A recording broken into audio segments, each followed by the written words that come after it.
He may have turned 90 today, but for the Duke of Edinburgh, it's been a normal day of official engagements, albeit with a birthday gift or two. The Queen even handed him one of her titles, Lord High Admiral of the Navy, honouring perhaps the naval career which the Duke gave up for a lifetime at her side. But it was a typically low-key celebration for the longest-serving royal consort in British history. Our culture editor, Matthew Kane, reports.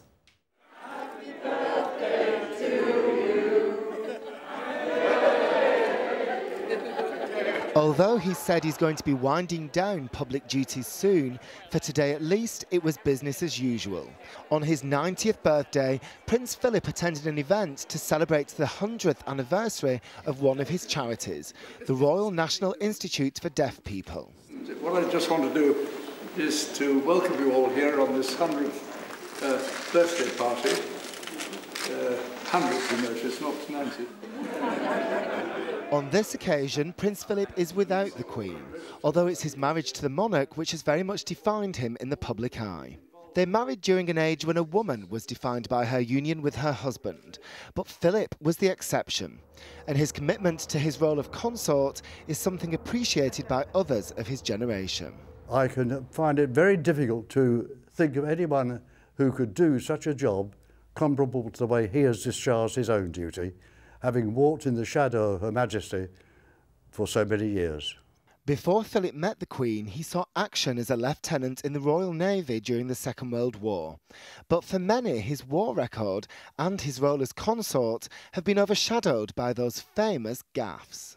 There was the visit to China in 1986, where he mentioned slitty eyes, the trip to the electronics firm when he asked whether the wiring had been put in by Indians, and the time in Australia when he asked if Aborigines still threw spears at each other.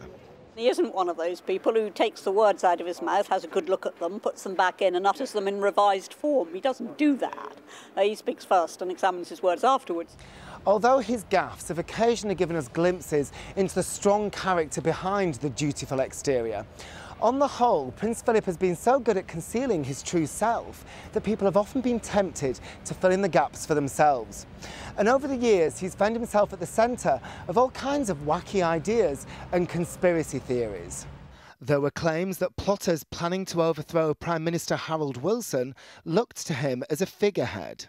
David Icke accused him of being part of a group of reptilian humanoids who secretly run the world, and Mohammed El-Fayed claimed he was responsible for the death of Princess Diana.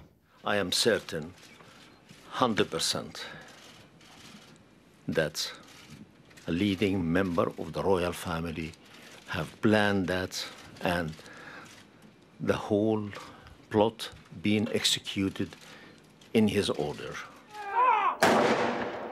Honoured today for his birthday, after more than 60 years of public service, there's still very little that's known about the man behind the royal role.